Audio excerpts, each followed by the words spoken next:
Hello. So it looks like about half of the class has read part 1 and taken the quiz, and some kids are really liking the book and they want part 2, and I know some kids in Miss Raida and Miss Yen's class are watching. I have the most views on this video. So here we go. I'm ready. We're doing part 2. If you're not here yet, that's okay. Let's go. So Esperanza Rising. This author has, if you don't know, has written another book, Writing Freedom. This author is Pam Munoz Ryan, and this is an award that this book won. There are no chapter numbers, they're just chapter names. We're on page 23, if you're somehow following along at home. And this chapter is called Las Papayas, or in English, Papayas. Estas son las manaitas que cantaba el rey David. A las muchachas bonitas se las cantamos aquí. These are the morning songs which King David used to sing to all the pretty girls. We sing them here to you. Esperanza heard Papa and the others singing. They were outside her window, and their voices were clear and melodic. Before she was aware, she smiled, because her first thought was that today was her birthday. I should get up and wave. Kisses to Papa. But when she opened her eyes, she realized she was in her parents' bed, on Papa's side, that still smelled like him. And the song had been in her dreams. Why hadn't she slept in her own room? Then the events of last night wrenched her mind into reality. Her smile faded, her chest tightened, and a heavy blanket of anguish smothered her smallest joy.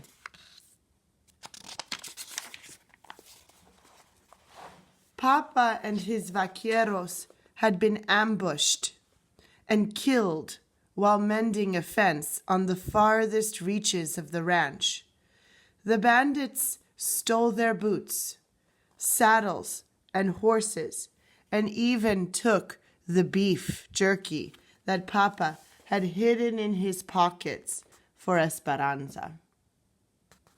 Esperanza got out of bed and wrapped a shawl around her shoulders. The shawl felt heavier than usual.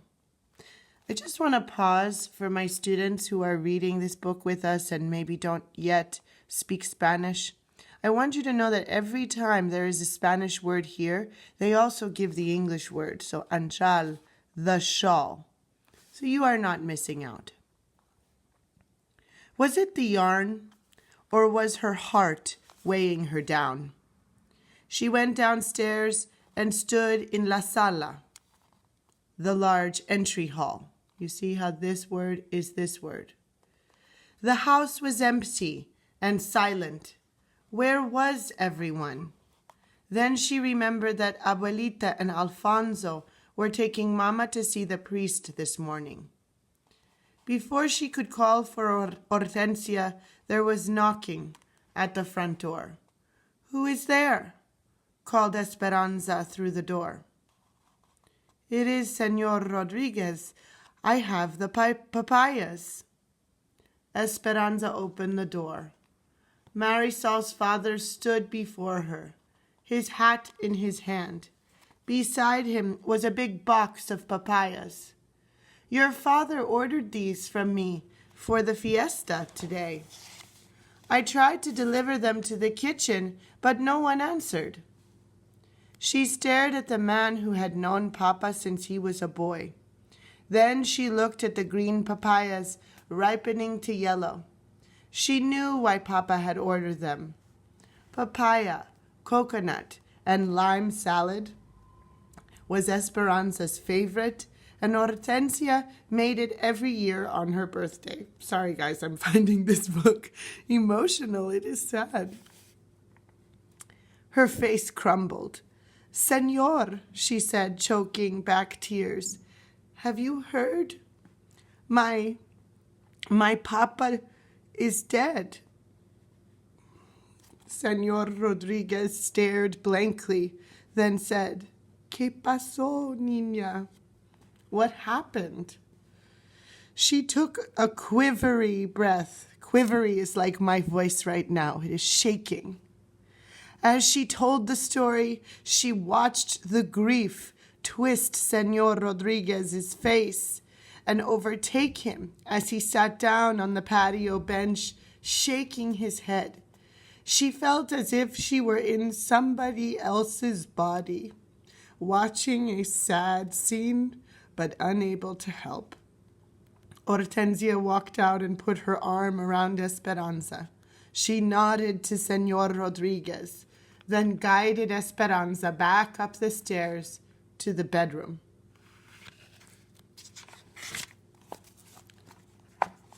"He ordered the papayas," sobbed Esperanza. "I know," whispered Hortensia, sitting next to her on the bed and rocking her back and forth. "I know." Ay, ay, ay. So that's the end of that part. Good thing you're not seeing me right now. Let's keep going. So, the rosaries, masses, and funerals lasted 3 days. People whom Esperanza had never seen before came to the ranch to pay their respects. They brought enough food to feed 10 families every day, and so many flowers that the overwhelming fragrance gave them all headaches, and Hortensia finally put the bouquets outside. Marisol came with Señor and Señora Rodriguez several times. In front of the adults, Esperanza modeled Mama's refined manners, accepting Marisol's condolences. But as soon as they could, the two girls excused themselves and went to Esperanza's room, where they sat on her bed, held hands, and wept as one. Oy, gewalt. The house was full of visitors and their polite murmurings during the day. Mama was cordial. This is a word for polite. And attentive to everyone, as if entertaining them gave her a purpose. At night, though, the house emptied. The rooms seemed too big without Papa's voice to fill them, and the echoes of their footsteps deepened their sadness. Abuelita sat by Mama's bed every night and stroked her head until she slept. Then she would come around to the other side and do the same for Esperanza. But soon after, Esperanza often woke to Mama's soft crying. Ay, ay, ay. Or Mama woke to hers. And then they held each other without letting go until morning. Esperanza avoided opening her birthday gifts. Every time she looked at the packages, they reminded her of the happy fiesta she was supposed to have. One morning, Mama finally insisted, saying, Papa would have wanted it. Abuelita handed Esperanza each gift, and Esperanza methodically opened them and laid them back on the table. A white purse for Sundays with a rosary inside from Marisol. A rope of blue beads from Chita. The book Don Quixote from Abuelita. A beautiful embroidered dresser scarf from Mama for someday. Finally, she opened the box she knew was the doll. She couldn't help thinking that it was the last thing Papa would ever give her. Hands trembling, She lifted the lid and looked inside the box. The doll, the doll wore a fine white batiste dress and a white lace mantilla over her black hair. Her porcelain face looked wistfully at Esperanza with enormous eyes. "Oh, she looks like an angel," said Abuelita, taking her handkerchief from her sleeve and blotting her eyes. Mama said nothing, but reached out and touched the doll's face. Esperanza couldn't talk. Her heart felt so big and hurt so much that it crowded out her voice. She hugged the doll to her chest and walked out of the room, leaving all the other gifts behind. Ugh. I don't know about you guys, but this book is a little too emotional for me. Hope it gets a little happier. I need a tissue. Okay. Tío Luis and Tío Marco came every day and went into Papa's study to take care of the family business. At first, they stayed only a few hours, but soon they became like calabaza, the squash plant in Alfonso's garden, whose giant leaves spread out, encroaching upon anything smaller. The uncles eventually stayed each day until dark, taking all their meals at the ranch as well. Esperanza could tell that Mama was uneasy with their constant presence. Finally, the lawyer came to settle the estate. Mama, Esperanza, and Abuelita sat properly in their black dresses as the uncles walked into the study. A little too loudly, Tío Luis said, "Ramona, grieving does not suit you. I hope you will not wear black all year." Mama did not answer, but maintained her composure. They nodded to Abuelita, but, as usual, said nothing to Esperanza. The talk began about bank loans and investments. It all seemed so complicated to Esperanza, and her mind wandered. She had not been in this room since Papa died. She looked around at Papa's desk and books, Mama's basket of crocheting with the silver crochet hooks that Papa had bought her. In Guadalajara, the table near the door that held Papa's rose clippers, and beyond the double doors, his garden. Her uncle's papers were strewn across the desk. Papa never kept his desk that way. Tío Luis sat in Papa's chair as if it were his own. And then Esperanza noticed the belt buckle. Papa's belt buckle on Tío Luis's belt. It was wrong. Everything was wrong. Tío Luis should not be sitting in Papa's chair. He should not be wearing Papa's belt buckle with the brand of the ranch on it. For the 1,000th time, she wiped the tears that slipped down her face. But this time, they were angry tears. A look of indignation passed between Mama and Abuelita. Were they feeling the same? "Ramona," said the lawyer, "your husband, Sixto Ortega, left this house and all of its contents to you and your daughter. You will also receive the yearly income from the grapes. As you know, it is not customary to leave land to women, and since Luis was the banker on the loan, Sixto left the land to him." Which makes things rather awkward, said Tio Luis. I am the bank president and would like to live accordingly. Now that I own this beautiful land, I would like to purchase the house from you for this amount. He handed Mama a piece of paper. Mama looked at it and said, This is our home. My husband meant for us to live here. And the house, it is worth 20 times this much. So no, I will not sell. Besides, where would we live? I predicted you would say no, Ramona, said Tio Luis, and I have a solution to your living arrangements. A proposal, actually, one of marriage. Who is he talking about?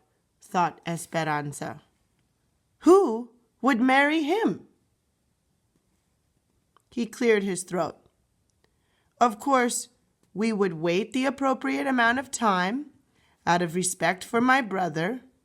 1 year is customary, is it not?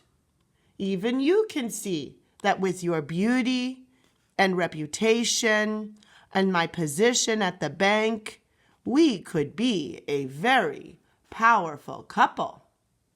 Did you know that I, too, have been thinking of entering politics?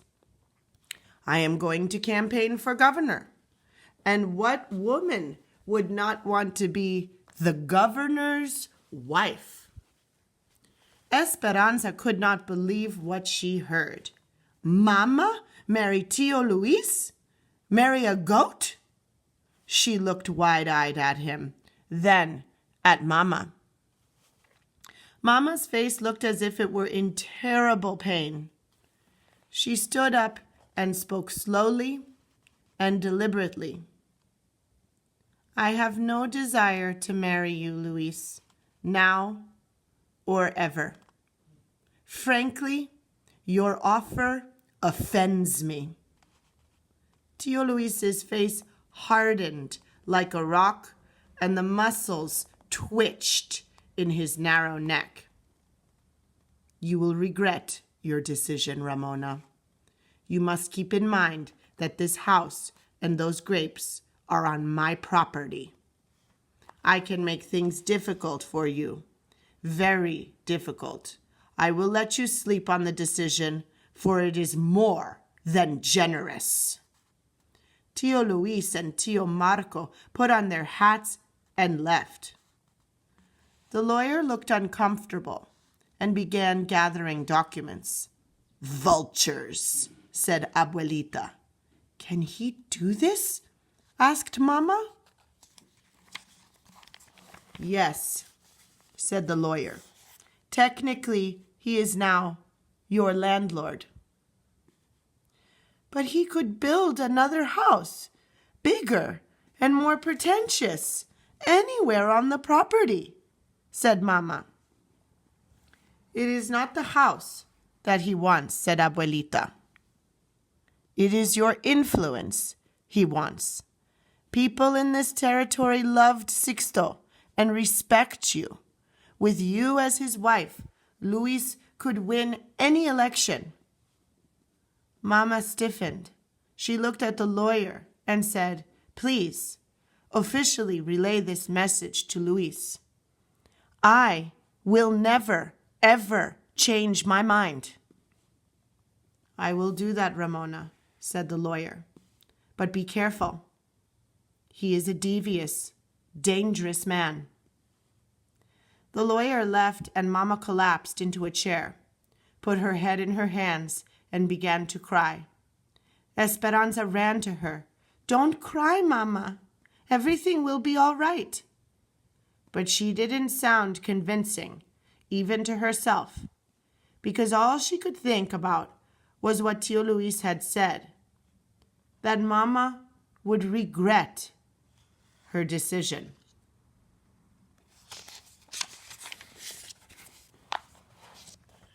That evening, Hortensia and Alfonso sat with Mama and Abuelita discussing the problem. Esperanza paced, and Miguel quietly looked on.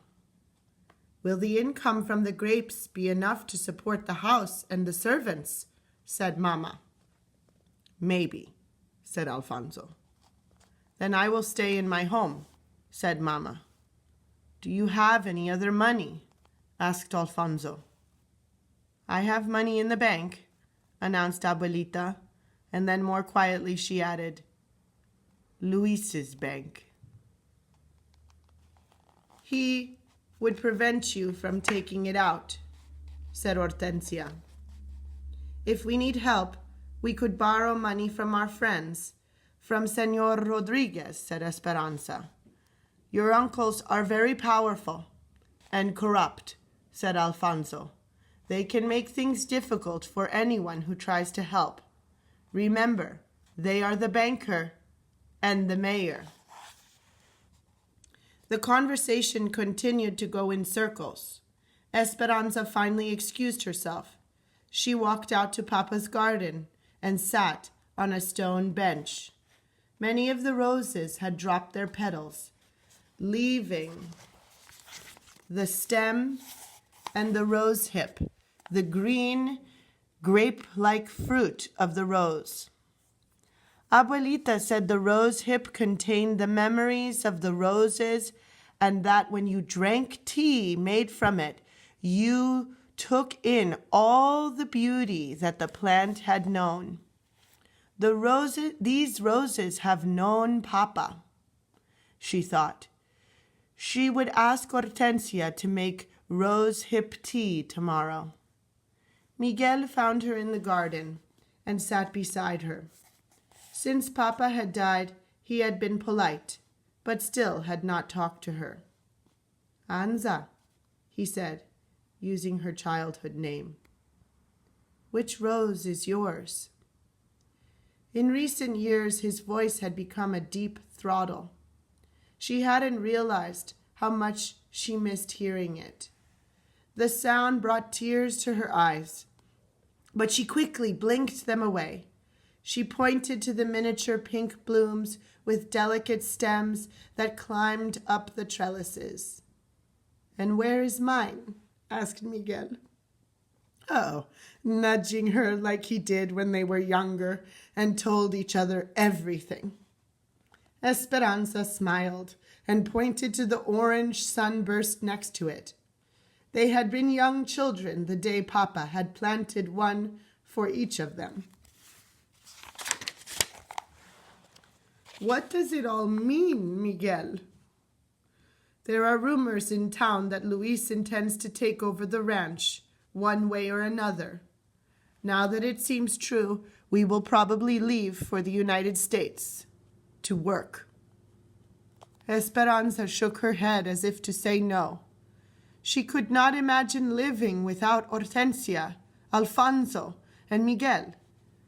"My father and I have lost faith in our country.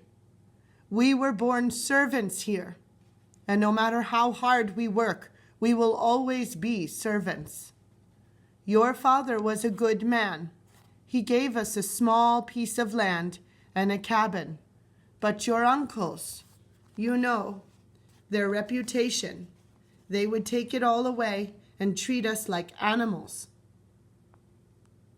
We will not work for them. The work is hard in the United States, but at least there we have a chance to be more than servants." "But Mama and Abuelita, we need you." "My father says we won't leave until it is necessary." He reached out and took her hand. "I'm sorry about your Papa." His touch was warm, and Esperanza's heart skipped. She looked at her hand in his and felt the color rushing to her face. Surprised at her own blush, she pulled away from him. She stood and stared at the roses. An awkward silence built a wall between them. She glanced quickly at him. He was still looking at her with eyes full of hurt. Before Miguel left her there, he said softly, "You were right, Esperanza. In Mexico, we stand on different sides of the river."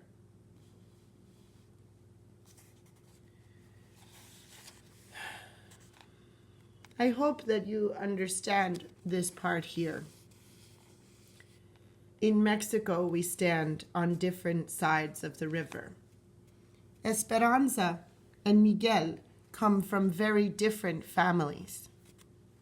I don't want to give you the answer, but their families are different. And in Mexico at this time, they could not be together. They could not marry. However, in the United States, in this time, it is different. Esperanza went up to her room, thinking that nothing seemed right.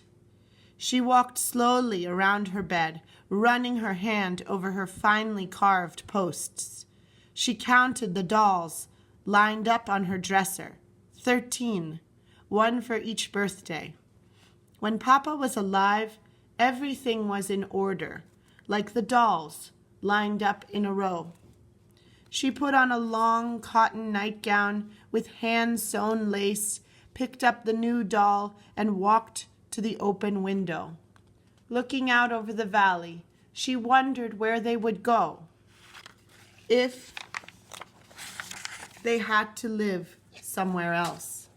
They had no other family except Abuelita's sisters, and they were nuns in a convent. "I won't ever leave here," she whispered. A sudden breeze carried a familiar, pungent smell. She looked down into the courtyard and saw the wooden box still sitting on the patio. It held the papayas from Señor Rodriguez, the ones that Papa had ordered that should have been served on her birthday. Their overripe sweetness now pervaded the air with each breath of wind. She crawled into bed beneath the linens, edged with lace. Hugging the doll, she tried to sleep, but her thoughts kept turning to Tio Luis. She felt sick at the thought of Mama marrying him. Of course, she had told him no. She took a deep breath, still smelling the papayas and Papa's sweet intentions. Why did Papa have to die? Why did he leave me and Mama? She closed her eyes tight and did what she tried to do each night. She tried to find the dream, the one where Papa was singing her the birthday song. Okay, so that's the end of part 2, and stay tuned for part 3. Don't forget to read. Have a good one.